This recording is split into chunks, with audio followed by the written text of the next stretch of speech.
मैं doctor Yashwant Patel guarantee academy Barauli. आज हम लोग हिंदी विषय का अध्ययन करने जा रहे हैं, जिसमें हम लोग हिंदी विषय के गद्य भाग का 7वां चैप्टर पढ़ लिए हैं तथा 8वां चैप्टर सिपाही की माँ का अध्ययन करने जा रहे हैं। यानी कि हिंदी में गद्य भाग का 8वां चैप्टर है सिपाही की माँ, जिसके लेखक है मोहन राकेश। यानी मोहन राकेश का जन्म 8 जनवरी 1925 में अमृतसर पंजाब में हुआ था।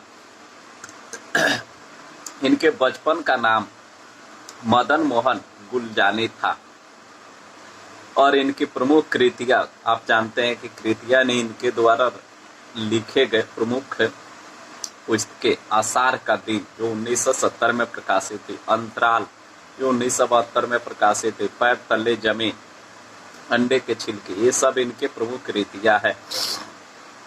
यहाँ से आपका ऑब्जेक्टिव प्रश्न पूछता है। आप जानते हैं कि हिंदी में 50% चाहे किसी भी सब्जेक्ट में आजकल जो 100 नंबर का है उसमें 50% प्रश्न पूछ रहा है। यानी कि इसमें इस हिंदी में जहाँ से इस चैप्टर से ऑब्जेक्टिव पूछेगा वो बस यही से पूछता है। जैसे इससे ऑब्जेक्टिव बनाएगा कि सिपाही के माँ नामक शीर्षक के लेखक कौन है, तो इसमें बताएंगे मोहन राकेश। मोहन राकेश का जन्म कब हुआ था, तो 8 जनवरी 1925 को। मोहन राकेश का जन्म कहाँ हुआ था, तो अमृतसर पंजाब में। या पूछ देगा मोहन राकेश का बचपन का नाम क्या था, तो मदन मोहन गुलगानी था। या पूछ देगा अंडे के छिलके किनकी रचना है, तो मोहन राकेश की। या पूछ देगा आषाढ़ का दिन कब प्रकाशित हुई, मोहन राकेश की रचना आषाढ़ का दिन कब प्रकाशित हुई, तो 1970 में। इस प्रकार यहाँ से आपका ऑब्जेक्टिव प्रश्न बनता है। फिर इससे आपको सब्जेक्टिव प्रश्न भी पूछेगा, जो हम लोग सारांश का अध्ययन करेंगे तो उससे क्लियर हो जाएगा। यानी इसमें सारांश में हम लोग ये जाने कि प्रस्तुत शीर्षक मोहन राकेश, प्रस्तुत शीर्षक सिपाही की माँ मोहन राकेश के द्वारा रचित है और इस पाठ के माध्यम से लेखक ने एक गरीब मध्यम वर्गीय किसान की दयनीय स्थिति को समझाने और बताने का कोशिश किया है। यह जो कहानी है, कहानी ही नहीं बल्कि एक एकांकी कह सकते हैं। एकांकी क्या है, तो एकांकी एक छोटे अंक की रचना है। यानी किसी बड़े कहानी की एक छोटे से भाग को कहानी कहते हैं। यानी कि अंडे के छिलके इनका एक बहुत बड़ी कहानी है और उसी कहानी का एक छोटा सा भाग सिपाही की माँ है, इसलिए इसको एकांकी कहते हैं। एकांकी क्या है, कहानी के बड़े कहानी के छोटे अंश को, छोटे भाग को एकांकी कहते हैं। तो इस सिपाही की माँ आप जानते हैं कि एकांकी है, यानी कि अंडे के छिलके नामक कहानी से ली गई। तो इसमें क्या बताया गया है, इस कहानी में बताया गया है 3 प्रमुख पात्र हैं। आप जानते हैं कि एक सिपाही है जिसका नाम मानक है, मानक की एक माता है जिसका नाम बिसनी है, मानक सिपाही की एक बहन है जिसका नाम मुन्नी है।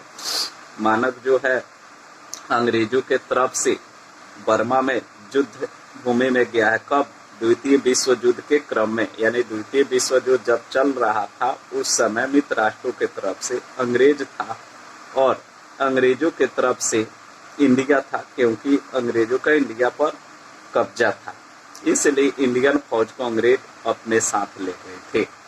तो जो मोहन राकेश था बर्मा में युद्ध भूमि में गया था द्वितीय विश्व युद्ध के क्रम में और जापान के विरुद्ध वो लड़ रहा था। यहाँ पर उसके घर वाले जो है, माँ है या बहन है, अनेकों ख्वाबे पाल करके बैठे हैं। माँ ये ख्वाबे रखी है कि बेटा जब आएगा कमा करके तो बहन की शादी करेगा, और इधर मुन्नी जो है अनेकों ख्वाबे पाल कर बैठी है कि भैया आएंगे कमा करके तो हमें चूड़ियाँ लाएंगे, अनेकों चीज वस्तुएं लाएंगे। इस प्रकार अनेकों ख्वाबे पाल करके पूरा घर परिवार बैठा हुआ है, जैसे सभी लोग करते। अब अंत में सपना में एक घटना घटती है। विष्णु जो मानव की माँ है, तो क्या होता है कि एक दिन वो सपना देखती है कि जो मानव गया है युद्ध भूमि में, वहां से जापान का यानी कि विपक्ष पार्टी का एक फौज या सिपाही मानव को खदेड़ रहा है। खदेड़ते खदेड़ते मानव के घर के पास लेकर चला है। तब तक इसकी माँ उसे बचा लेते, अपने बेटा को बचा लेते। जब बचा लेती है माँ, तो इसे अब साहस होता है, और माँ का साहस पाकर अब उल्टा जो खदेड़ रहा था सिपाही दुश्मन का, उसे खदेड़ने के लिए दौड़ता है। तब तक माँ मना कर देती है, ये रुकता नहीं माँ, मारेंगे, हमको खदेड़ रहा था, मार कर ही रहेंगे। तब तक जो विष्णु माँ है उसे कसम खिलाते, नहीं मत मारो बेटा, मेरा कसम उसे मत मारो। फिर ये चुप हो जाता है, कहता है क्यों माँ, ये तो मेरा दुश्मन है, हमको इतना दूर से पीछा करते आया है। माँ कहती है बेटा ये क्यों तुम भूल गए, ये तुम्हारे जैसा वो मध्यम वर्गीय परिवार का ही एक बेटा है। जैसे तुम्हारे ऊपर घर की सारी आस और उम्मीदें टिकी है, वैसे ही उसके ऊपर भी उसके घर की सारी आस और उम्मीदें टिकी होगी। यहीं पर कहानी खत्म होता है। ये होता है माँ का ममता, यानी एक माँ में कितनी ममता होती है कि दुश्मन सिपाही को भी अपना समझती है और मारने से मना कर देती है।